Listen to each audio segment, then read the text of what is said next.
Producciones, recuperando el diseño original, presenta al maestro Mario Barroso con Semillas de Vida.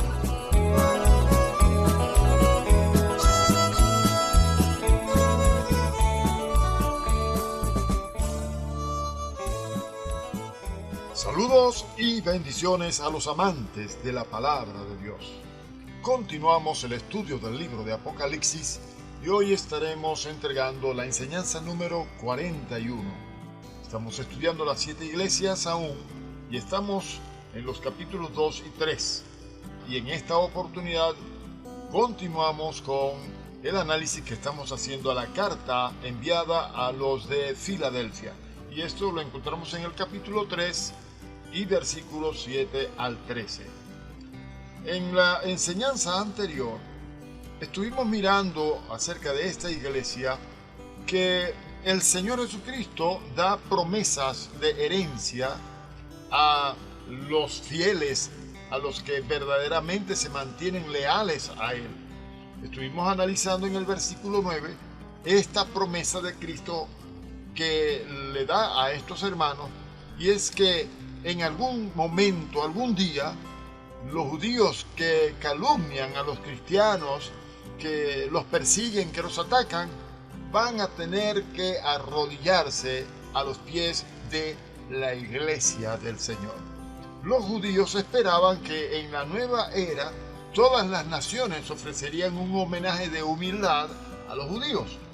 Pero el Señor claramente les habla a ellos, dicen que son judíos, se dicen judíos, pero son mentirosos. Ahora Zacarías nos da a nosotros una idea de lo que el pueblo de Israel, los judíos, pensaban en relación con esta promesa del Señor. Allá en su libro, él tiene una visión del día en que todos los hombres de todas las naciones y lenguas se dirigirían a Jerusalén para brindarles pleitesía. Los cristianos creían que la nación judía había perdido su lugar en el plan de Dios y que su posición había pasado a la iglesia. Era una especie de conflicto que había entre ambos pueblos. La iglesia de Dios actualmente, o la iglesia verdadera de Jesucristo, es el Israel de Dios, el verdadero Israel de Dios.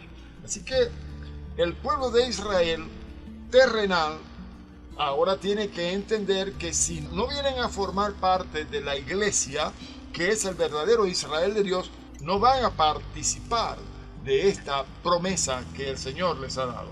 Era por tanto cierto que todas las promesas que se le habían hecho a Israel las habían heredado ahora los de la iglesia. Y eso es lo que el Señor Jesucristo les está diciendo a estos. Eso era lo que la iglesia Filadelfia habría de ver, al menos en sus principios, si sus miembros permanecían fieles al Señor. Vamos a continuar pues después de este breve resumen y vamos a hablar en esta oportunidad de los que guardan la palabra y que a su vez son guardados por el Señor. Vamos a leer el versículo 10 de este capítulo 3, que dice: por cuanto has guardado la palabra de mi paciencia, yo también te guardaré de la hora de la prueba que ha de venir sobre el mundo entero para probar a los que moran sobre la tierra. Ya hemos explicado anteriormente que esta hora de la prueba ha de venir para probar a todos los que moran sobre la tierra. Ahora, la pregunta que nos hemos hecho y que hacemos de nuevo es: ¿de qué manera el Señor va a guardar a su pueblo para que no tengan que atravesar y sufrir por esa hora de la prueba? Muy claro, como ya lo estuvimos analizando en algunos pasajes de las Escrituras, el Señor Jesucristo va a levantarnos y va a llevarnos al seno del Padre, va a levantar a su iglesia transformándola de corruptibles a incorruptibles, de mortales a inmortales, y nosotros estaremos en gloria con el Señor. La promesa del Cristo resucitado es que todos los que guardan su palabra la palabra de su paciencia, también serán guardados. Esto claramente nos deja ver a nosotros que los que no lo hacen, por ende, no serán guardados. Así que es muy importante entender aquí que la palabra de Dios para nosotros debe ser tan importante o más importante que cualquier cosa que haya en nuestra vida. Nosotros debemos darle a la palabra de Dios una alta prioridad en nuestro ser, en nuestra vida. Tú has guardado mis mandamientos, les dice Jesús a estos, por tanto yo te guardaré. Esto nos hace recordar un dicho español que suele declararse de esta manera. Dice Dios, guárdate y te guardaré. Nosotros aquí en Venezuela hemos escuchado este dicho, pero de otra manera. Dios dice, o la Biblia dice, dicen algunos, cuídate que yo te cuidaré. Ahora, no sabemos dónde ni cuándo y si Dios dijo alguna vez estas palabras, pero podemos decir que está de acuerdo con lo que está escrito. La lealtad tiene una recompensa segura y eso lo podemos ver en este versículo que acabamos de leer. Si tú guardas la palabra de mi paciencia, yo también te guardaré de la hora de la prueba que ha de venir sobre el mundo entero. Así que en el versículo 10, a continuación, podemos decir que en el griego la frase, la palabra de mi paciencia, es sumamente comprimida. Literalmente se traduciría la palabra de mi resistencia. Más claramente, el Señor nos está mostrando pues lo que es guardar su palabra. Cuando dice paciencia, literalmente más bien deberíamos pensar en resistencia. Vamos a comparar entonces lo que esta porción de la palabra que hemos leído en Apocalipsis 3 y versículo 10 nos dice. Hemos dicho que la palabra paciencia, más literalmente, deberíamos leerla como resistencia. Y esto lo podemos comparar si lo leemos en otra traducción de las Escrituras, como por ejemplo la Biblia Palabra de Dios para Todos, que la traduce de esta manera. Tú obedeciste mi mandato de resistir pacientemente. ¿Ve? Allí está más claramente enfocado el sentido de lo que el Señor Jesucristo le quería decir a los hermanos de Filadelfia. El sentido real es que la promesa es para los que han practicado la misma clase de resistencia que practicó Jesús en su vida terrenal. Cuando somos llamados a practicar la resistencia de Jesucristo, Él nos suple de tres cosas básicas importantes para poder también lograr la victoria. Primero, nos provee un ejemplo. Y en Primera de Pedro, nosotros podemos leer en el capítulo 2 y versículo 21, pues para esto fuisteis llamados, porque también Cristo padeció por nosotros, dejándonos ejemplo para que sigáis sus pisadas.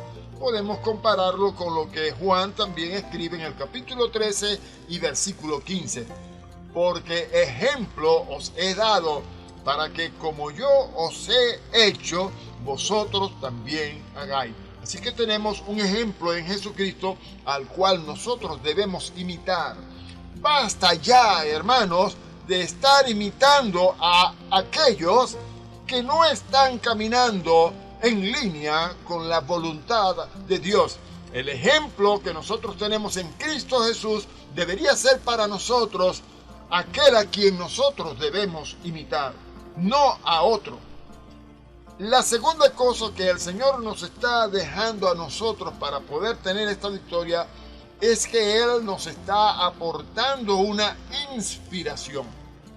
Debemos caminar mirándole a Él, como lo leemos allá en Hebreos en el capítulo 12, los versículos 1 y 2, que dicen: por tanto nosotros también, teniendo en derredor nuestro tan grande nube de testigos, despojémonos de todo peso y del pecado que nos asedia, y corramos con paciencia la carrera que tenemos por delante, puestos los ojos en Jesús, el autor y consumador de la fe, el cual, por el gozo puesto delante de él, sufrió la cruz, menospreciando el oprobio, y se sentó a la diestra del trono de Dios.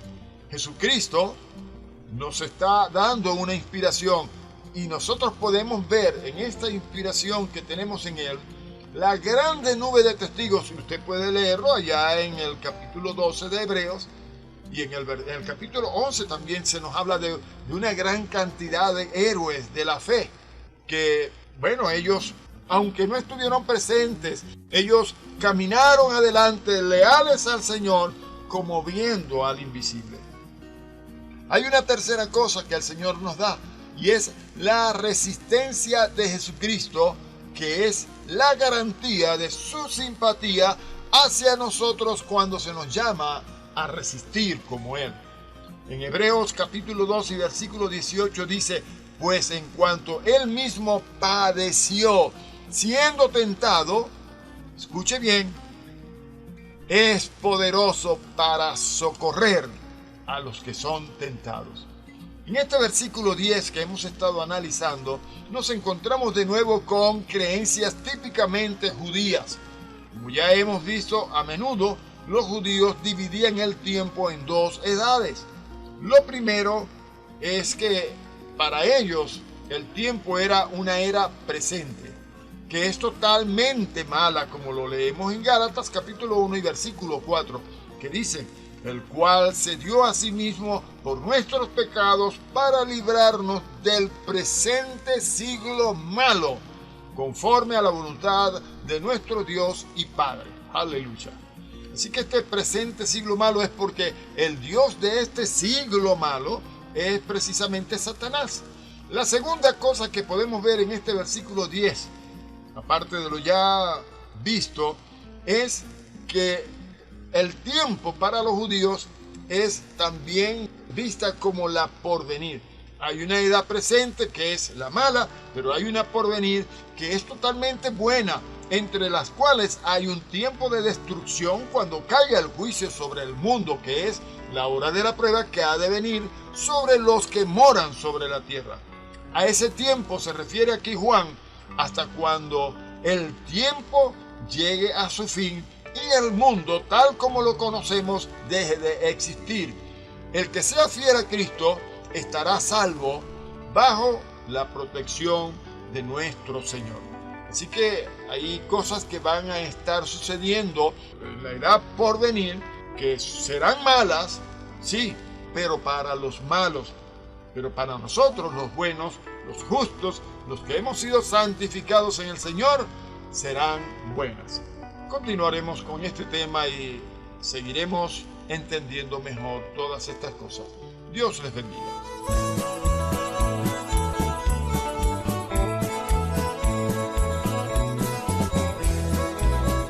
Esta serie continuará.